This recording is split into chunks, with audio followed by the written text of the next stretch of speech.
ಇದು ಬರೀ ಗೆಲುವಲ್ಲ, ಇದು ಭಾರತೀಯ ಕ್ರಿಕೆಟ್ನ ಹೊಸ ಯುಗ ಆರಂಭ. ಇಡೀ ವಿಶ್ವ ಕ್ರಿಕೆಟ್ ಲೋಕವೇ ಈಗ ನಮ್ಮ ಭಾರತದತ್ತ ತಿರುಗಿ ನೋಡುವಂತೆ ಮಾಡ್ತಿದ್ದಾರೆ ನಮ್ಮ ಯುವ ಕಿಲಾಡಿಗಳು. ಹೌದು ಫ್ರೆಂಡ್ಸ್, ಜಿಂಬಾಬ್ವೆಯ ಹರಾರೆ ಮೈದಾನದಲ್ಲಿ ಟೀಮ್ ಇಂಡಿಯಾ ಹೊಸ ಇತಿಹಾಸ ಸೃಷ್ಟಿ ಮಾಡಿದೆ. ಎದುರಾಳಿ ಯಾರೇ ಇರಲಿ, ಮೈದಾನ ಯಾವುದೇ ಇರಲಿ, ಇಂಡಿಯನ್ಸ್ ಎದುರು ನಿಂತರು ಧೂಳಿಪಟ ಅನ್ನೋದನ್ನ ನಮ್ಮ ಹುಡುಗರು ಮತ್ತೊಮ್ಮೆ ಸಾಬೀತು ಮಾಡಿದ್ದಾರೆ.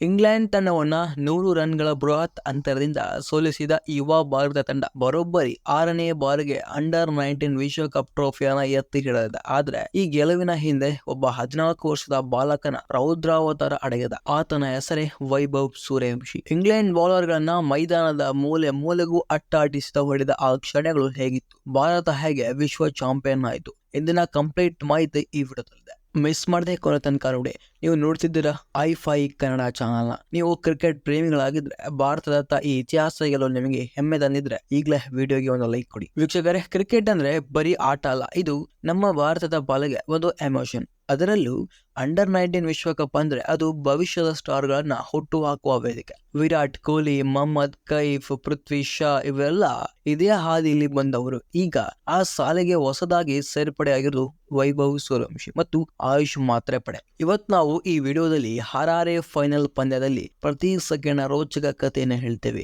ಪಂದ್ಯದ ತಿರುವು ಎಲ್ಲಾಯ್ತು, ಆ 14 ವರ್ಷದ ಹುಡುಗ ಅಷ್ಟೊಂದು ರನ್ ಹೊಡೆದು ಹೇಗೆ, ಎಲ್ಲವನ್ನೂ ಡೀಟೇಲ್ ಆಗಿ ನೋಡೋಣ ಫ್ರೆಂಡ್. ಪಂದ್ಯದ ಬಗ್ಗೆ ಮಾತನಾಡೋಕೆ ಮುಂಚೆ ಒಂದು ವಿಷಯ ನೆನ್ಪಿಟ್ಕೋಬೇಕು. ಅಂಡರ್-19 ವಿಶ್ವಕಪ್ ಇತಿಹಾಸದಲ್ಲಿ ಭಾರತದ ಯಾವಾಗ್ಲೂ ಕಿಂಗ್. 2000ರಲ್ಲಿ ಮೊಹಮ್ಮದ್ ಕೈಫ್ ನಾಯಕತ್ವದಲ್ಲಿ ಮೊದಲ ಬಾರಿ ಟ್ರೋಫಿ ಗೆದ್ದಿದ್ದೆವು. 2008ರಲ್ಲಿ ವಿರಾಟ್ ಕೊಹ್ಲಿ ನಾಯಕತ್ವದಲ್ಲಿ ದಕ್ಷಿಣ ಆಫ್ರಿಕಾವನ್ನು ಸೋಲಿಸಿ ಇತಿಹಾಸ ಬರೆದಿದ್ದೆವು. ನಂತರ ಉನ್ಮುಕ್ ಚಂದ್, ಪೃಥ್ವಿ ಶಾ ಮತ್ತು ಯಶ್ ದುಲ್ ನಾಯಕತ್ವದಲ್ಲಿ ಕೂಡ ಭಾರತ ಚಾಂಪಿಯನ್ ಆಗಿದೆ. ಆದರೆ ಈ ಬಾರಿಯ ವಿಶ್ವಕಪ್ ಯಾಕೆ ಸ್ಪೆಷಲ್ ಅಂದ್ರೆ, ಈ ತಂಡದಲ್ಲಿರುವಂತಹ ಬಹುತೇಕ ಹೊಸಬ್ರು, ಅದರಲ್ಲೂ ಬಿಹಾರದ 14 ವರ್ಷದ ವೈಭವ್ ಸೂರ್ಯವಂಶಿ ತಂಡಕ್ಕೆ ಆಯ್ಕೆಯಾದಾಗ ಎಲ್ಲರೂ ಹುಬ್ಬೇರಿಸಿದ್ರು.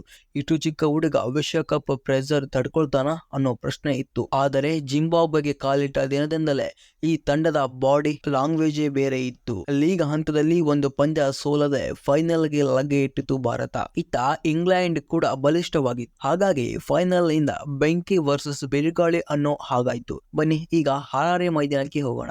ಫೈನಲ್ ಪಂದ್ಯದ ದಿನ ಟಾಸ್ ಗೆದ್ದ ಭಾರತ ನಾಯಕ ಆಯುಷ್ ಮಾತ್ರೆ ಮೊದಲ ಬ್ಯಾಟಿಂಗ್ ಮಾಡೋ ನಿರ್ಧಾರ ತಗೊಂಡ್ರು. ಆರಂಭದಲ್ಲಿ ಎಲ್ಲವೂ ಅಂದುಕೊಂಡಂತೆ ಆಗ್ಲಿಲ್ಲ.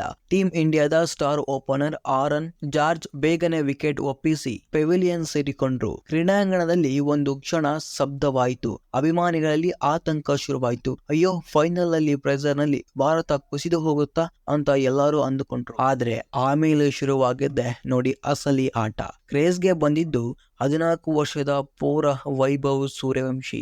ಇಂಗ್ಲೆಂಡ್ ಬೌಲರ್ಗಳು ವೈಭವ್ನ ನೋಡಿ ಇವನೊಬ್ಬ ಚಿಕ್ಕ ಹುಡುಗ ಅಂತ ಹಗುರವಾಗಿ ತಗೊಂಡ್ರೆ ಅನ್ಸುತ್ತೆ. ಆದ್ರೆ ವೈಭವ್ ಮೊದಲ ಬಾಲಲ್ಲೇ ಬೌಂಡರಿ ಬಾರಿಸಿ ತಾನು ಇರದೆ ಏನೆಂದು ತೋರಿಸಿಕೊಟ್ಬಿಟ್ರು. ವೈಭವ್ ಸೂರ್ಯವಂಶಿ ಎಂಬ ಬೆರುಗಾಳಿ. ವೈಭವ್ ಆಡ್ತಾ ಇದ್ದಿದ್ದು ಬ್ಯಾಟ್ ನಿಂದಲ್ಲ, ಅದೊಂದು ಮ್ಯಾಜಿಕ್ ಸ್ಟಿಕ್ ತರ ಇತ್ತು. ಇಂಗ್ಲೆಂಡ್ ನ ಫಾಸ್ಟ್ ಬೌಲರ್ ಗಂಟೆಗೆ 140 ವೇಗದಲ್ಲಿ ಬಾಲ್ ಹಾಕಿದ್ರೆ ವೈಭವ್ ಅಷ್ಟೇ ವೇಗದಲ್ಲಿ ಅದನ್ನ ಸ್ಟ್ಯಾಂಡ್ ಗೆ ಕಳಿಸ್ತಾ ಇದ್ರು. 90 ಎಸೆತಗಳು, 175 ರನ್. ಇನ್ನಿಂಗ್ಸ್ ನಲ್ಲಿ 15 ಭೀಕರ ಸಿಕ್ಸರ್ಗಳು ಮತ್ತು 15 ಬೌಂಡರಿಗಳು. ಜನ ಗೂಗಲ್ ಮಾಡಿ ಚೆಕ್ ಮಾಡ್ತಾ ಇದ್ರು, ಇವನಿಗೂ ನಿಜವಾಗಿಯೂ 14 ವರ್ಷನ ಅಂತ. ಯಾಕೆಂದ್ರೆ ಈ 15 ಸಿಕ್ಸರ್ಗಳು MS ಧೋನಿ ಹೊಡೆಯೋ ಪೇಯರ್ಲೆಸ್ ಸಿಕ್ಸರ್ ಗಳನ್ನ ನೆನಪು ಮಾಡ್ತಾ ಇತ್ತು. ಸ್ನೇಹಿತರೆ, ವೈಭವ್ ಅವರಿಗೆ ನಾಯಕ ಆಯುಷ್ ಮಾತ್ರ ಅದ್ಭುತ ಬೆಂಬಲ ನೀಡಿದರು. ಇಬ್ರು ಸೇರಿ 2ನೇ ವಿಕೆಟ್ಗೆ 90 ಎಸೆತಗಳಲ್ಲಿ 142 ರನ್ಗಳ ಪಾರ್ಟ್ನರ್ಶಿಪ್ ಮಾಡಿದ್ರು. ಮಾತ್ರ 51 ಎಸೆತಗಳಲ್ಲಿ 53 ರನ್ ಗಳಿಸಿ ತಂಡಕ್ಕೆ ಆಧಾರವಾಗಿತ್ತು. ಕೊನೆಯದಾಗಿ ಅಭಿಗ್ಯಾನ್ ಅವರ 40 ರನ್ಗಳು ಮತ್ತು ಕನಿಷ್ಕಿ ಚೌಹಾಣ್ ಅವರ ಅಜೇಯ 37 ರನ್ಗಳು ನೆರವಿನಿಂದ ಭಾರತ 50 ಓವರ್ಗಳಲ್ಲಿ 9 ವಿಕೆಟ್ ಕಳೆದುಕೊಂಡು 411 ರನ್ಗಳ ಬೆಟ್ಟದಂತೆ ಮೊತ್ತ ಕಲೆ ಹಾಕಿತು. ಯೋಚನೆ ಮಾಡಿ ಫ್ರೆಂಡ್ಸ್, ಅಂಡರ್-19 ವಿಶ್ವಕಪ್ ಫೈನಲ್ ಅಲ್ಲಿ 400 ಪ್ಲಸ್ ಸ್ಕೋರ್ ಅಂದ್ರೆ ಅದು ಸಾಮಾನ್ಯ ವಿಷಯವಲ್ಲ. ಈಗ ಇಂಗ್ಲೆಂಡ್ ಮುಂದೆ ಇದ್ದದ್ದು 412 ರನ್ಗಳ ಹಿಮಾಲಯದಂತಹ ಗುರಿ. ಈ ಗುರಿ ಬೆನ್ನಟ್ಟೋದು ಅಷ್ಟು ಸುಲಭ ಇರಲಿಲ್ಲ. ಆದ್ರೆ ಇಂಗ್ಲೆಂಡ್ ಕೂಡ ಸುಲಭವಾಗಿ ಬಿಟ್ಕೊಳ್ಳಿಲ್ಲ. ಕ್ಯಾಲೆ ಫ್ಯಾಕ್ನರ್ ಎಂಬ ಬ್ಯಾಟರ್ ಏಕಾಂಗಿ ಹೋರಾಟ ನಡೆಸಿದರು. ಅವರು 115 ರನ್ಗಳು ಗಳಿಸಿ ಭಾರತದ ಬೌಲರ್ಗೆ ಸ್ವಲ್ಪ ಟೆನ್ಷನ್ ಕೊಟ್ಟರು. ಆದ್ರೆ ಭಾರತದ ಬೌಲರ್ಗಳು ಪ್ಲಾನ್ ಮಾಡಿಕೊಂಡೇ ಬಂದಿದ್ರು. 8 ಎಸೆತಗಳಲ್ಲಿ ಮ್ಯಾಜಿಕ್. ಪಂದ್ಯದ ಒಂದು ಹಂತದಲ್ಲಿ ಇಂಗ್ಲೆಂಡ್ ಚೆನ್ನಾಗಿ ಆಡ್ತಾ ಇತ್ತು. ಆದ್ರೆ ಮಧ್ಯ ಓವರ್ಗಳಲ್ಲಿ ಭಾರತದ ಬೌಲರ್ಗಳು ಮ್ಯಾಜಿಕ್ ಮಾಡಿದ್ರು. ಕೇವಲ 8 ಎಸೆತಗಳಲ್ಲಿ 4 ವಿಕೆಟ್ ಗಳನ್ನು ಕಬಳಿಸಿ ಇಂಗ್ಲೆಂಡ್ ನ ತಂಡದ ಬೆನ್ನು ಮೂಳೆ ಕೂಡ ಮುರಿದು ಹಾಕಿದ್ರು. ಕ್ಯಾಲೆ ಪ್ಯಾಕ್ಟರ್ ಅವರಿಗೆ ಇನ್ನೊಂದು ತುದಿಯಲ್ಲಿ ಯಾರ ಬೆಂಬಲವೂ ಇರಲಿಲ್ಲ. ವಿಕೆಟ್ಗಳು ಪಟಪಟನೆ ಬೀಳ್ತಾ ಇದ್ವು. ಭಾರತೀಯ ಬಾಲ್ಗಳ ಲೈನ್ ಅಪ್ ಮತ್ತು ಲೆಂತ್ ಎಷ್ಟಿತ್ತಂದ್ರೆ ಇಂಗ್ಲೆಂಡ್ ಬ್ಯಾಟರ್ಗಳಿಗೆ ಬಾಲ್ ಕಾಣಿಸ್ತಾನೆ ಇರಲಿಲ್ಲ.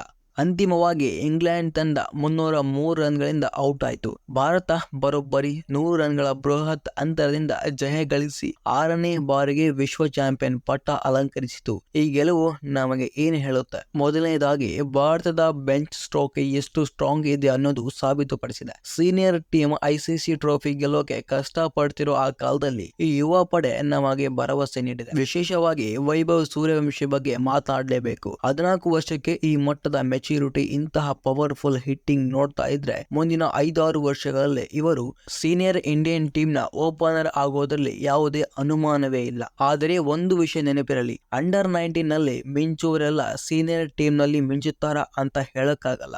ಉನ್ಮುಕ್ತ್ ಚಂದ್ ಅವರ ಉದಾಹರಣೆ ನಮ್ಮ ಮುಂದಿದೆ. ಹಾಗಾಗಿ ಈ ಹುಡುಗನಿಗೆ ಸರಿಯಾದ ಗೈಡೆನ್ಸ್ ಬೇಕು. BCCI ಅವರನ್ನ ಹೇಗೆ ಹ್ಯಾಂಡಲ್ ಮಾಡುತ್ತೆ ಅನ್ನೋದು ಮುಖ್ಯ ಆಗುತ್ತೆ. ಈ ಗೆಲುವಿನಿಂದ ಭಾರತೀಯ ಕ್ರಿಕೆಟ್ ನಲ್ಲಿ ಹೊಸ ಸಂಚಲನ ಶುರುವಾಗಿದೆ. ಮುಂಬರುವ ICC ಹರಾಜಿನಲ್ಲಿ ಈ ಎಲ್ಲಾ ಆಟಗಾರರ ಮೇಲೆ ಕೋಟಿ ಕೋಟಿ ಹಣ ಸುರಿಯೋದು ಗ್ಯಾರಂಟಿ. ಅದರಲ್ಲೂ ವೈಭವ್ ಸೂರ್ಯವಂಶಿ ಅವರನ್ನ ಖರೀದಿ ಮಾಡೋಕೆ ಫ್ರಾಂಚೈಸಿಗಳ ನಡುವೆ ದೊಡ್ಡ ಯುದ್ಧವೇ ನಡೆಯಬಹುದು. ಫ್ರೆಂಡ್ಸ್, ಈ ಇತಿಹಾಸ ಗೆಲುವಿನ ಬಗ್ಗೆ ನಿಮಗೇನಿಸ್ತಾ ಇದೆ? 14 ವರ್ಷ ವೈಭವ್ ಸೂರ್ಯವಂಶಿ ಅವರ ಈ ಚಾಂಪಿಯನ್ ದಾಖಲೆಯ ಆಟದ ಬಗ್ಗೆ ನಿಮ್ಮ ಅಭಿಪ್ರಾಯವೇನು? ಭಾರತದ ಈ ಗೆಲುವನ್ನು ನೀವು ಹೇಗೆ ಸಂಬಂಧಿಸಿದ್ರೆ ದಯವಿಟ್ಟು ಕೆಳಗಡೆ ಕಮೆಂಟ್ ಮಾಡಿ ತಿಳಿಸಿ. ನಿಮ್ಮ ಪ್ರತಿಯೊಂದು ಕಮೆಂಟ್ ಕೂಡ ನಮಗೆ ಸ್ಫೂರ್ತಿ ನೀಡುತ್ತೆ. ಮಾಹಿತಿ ಇಷ್ಟವಾದ್ರೆ ಈ ವಿಡಿಯೋಗಿಂದ ಲೈಕ್ ಕೊಡಿ.